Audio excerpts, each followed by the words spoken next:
Olá, que Deus ilumine a sua vida de maneira poderosa. Eu quero falar com você hoje sobre perder sem se perder. Muitas pessoas não estão preparadas para perder.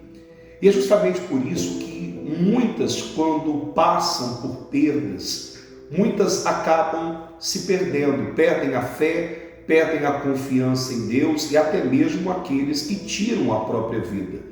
Nunca se houve tantos suicídios no meio cristão como nos últimos tempos. Isso acontece por quê? Porque nós estamos vivendo numa geração de pessoas despreparadas, pessoas que têm a ideia de uma vida cristã de facilidades, de vitórias, uma vida isenta de problemas, de lutas e de perdas. E quando isso acontece, por falta de preparo, muitas pessoas acabam se abalando emocionalmente e se perdendo por conta disso. O livro de Jó, a história de Jó nos ensina a importância da resiliência, da paciência, da confiança em Deus e, sobretudo, não se perder nos momentos de perdas. Aqui no livro de Jó, no capítulo 2, diz assim: "E vindo outro dia em que os filhos de Deus vieram apresentar-se perante o Senhor, veio também Satanás entre eles, apresentar-se perante o Senhor. Então o Senhor disse a Satanás: de onde vens? E respondeu Satanás ao Senhor: de rodear a terra e passear por ela. E disse o Senhor a Satanás: observaste o meu servo Jó, porque ninguém há na terra semelhante a ele, homem íntegro, reto, temente a Deus e que se desvia do mal, e que ainda retém a sua sinceridade, havendo-me tu incitado contra ele para o consumir sem causa." A história de Jó você conhece. Satanás incitou Deus contra Jó, e Deus permitiu que Satanás tocasse na vida de Jó, tocando primeiro nos seus filhos e também naquilo que Jó possuía. O teto desabou sobre a cabeça dos filhos, os matando, e Jó viu seus campos, seus gados serem consumidos pelo fogo. Mas mesmo assim Jó manteve a sua integridade, manteve a sua sinceridade. Jó não se perdeu em meio a tudo isso.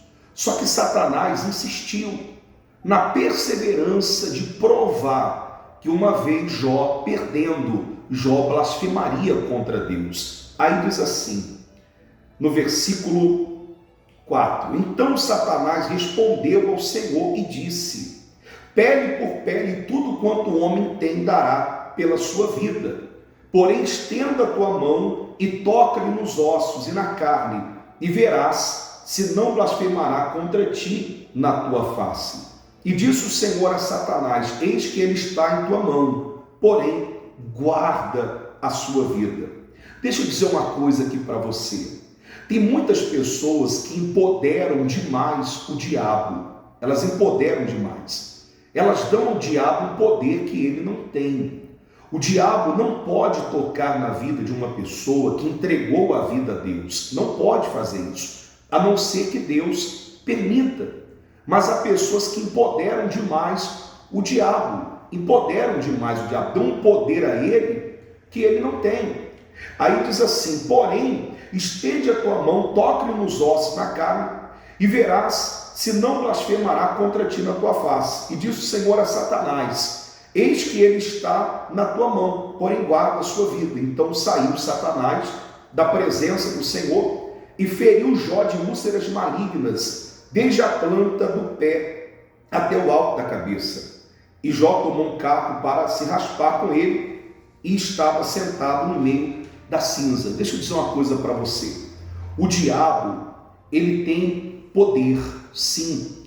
Quando Deus permite, o diabo pode sim tocar e fazer um estrago, principalmente na vida daquelas pessoas que não estão com a vida nas mãos de Deus. O diabo, ele pode sim, existem doenças, enfermidades, tragédias, acontecimentos que são espirituais e que, quando se busca uma explicação lógica, científica, clínica, para tentar resolver aquela situação ou diagnosticar o porquê daquilo, não se há uma explicação concreta. Não há. Por quê? Porque é algo espiritual, é algo sobrenatural, não dá para se explicar, porque há uma ação nítida da presença de uma força espiritual do mal. Tem doenças que são provocadas pelo mal. Agora, nós não podemos generalizar e acreditar que tudo é o diabo. E eu não estou aqui fazendo o papel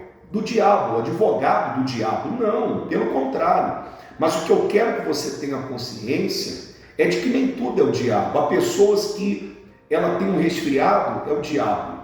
Ela tropeça na rua por desatenção, é o diabo.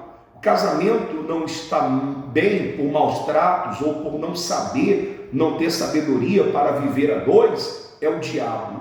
Perder o emprego por negligência, por não dar o melhor, é o diabo. Falir uma empresa por falta de conhecimento necessário para fazer uma boa gestão, é o diabo. E nem tudo é o diabo. Agora, tem coisas que são espirituais. No caso de Jó, tudo que aconteceu na vida de Jó, toda essa tragédia, tudo isso foi provocado pelo diabo. O diabo foi quem arquitetou toda essa situação com a permissão de Deus. Aí diz assim: então sua mulher lhe disse: ainda retens a sua sinceridade?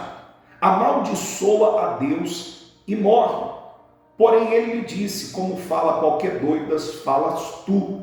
Receberemos o bem de Deus e não receberíamos o mal? Em tudo isso não pecou Jó com seus lábios. Olha, esse é o plano do diabo. Esse é o plano do diabo.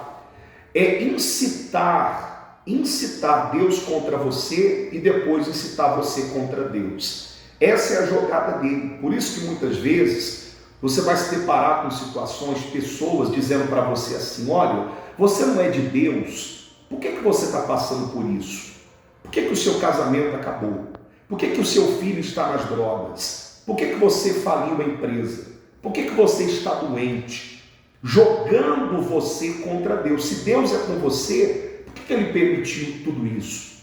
Olha, não permita que as perdas venham fazer você se perder, você blasfemar contra Deus. De repente você está aí agora murmurando, reclamando, cheio de dúvidas. Você está aí magoado com Deus, ressentido por algo que aconteceu, responsabilizando Deus por algo que Ele não fez, culpando Deus por coisas que não foi Ele que fez na sua vida. De repente você está entristecido, até se afastou de Deus, ficou magoado com Deus depois que perdeu um ente querido. Você ficou magoado com Deus depois que você descobriu uma traição. Você responsabilizou Deus por essa tragédia.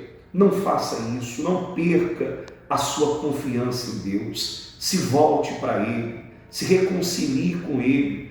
Deus deu a Jó o dobro de tudo que antes ele possuía. Jó se manteve fiel.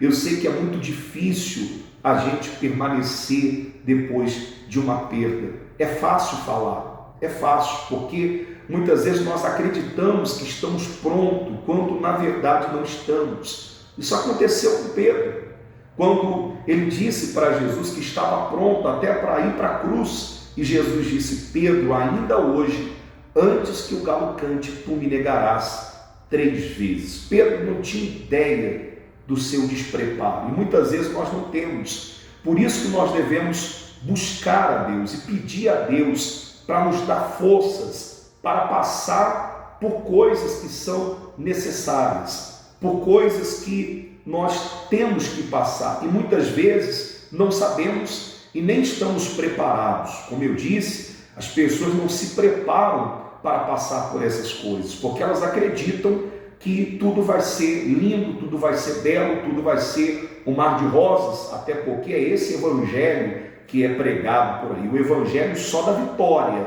só da conquista, mas não o evangelho das lutas, das guerras, das tribulações, das dificuldades. E o fato é que todos nós vamos passar por isso, e temos que buscar a Deus para estar preparados para vencer as nossas guerras, para perder sem se perder. Não se perca, levante a cabeça, siga em frente, porque dias melhores virão.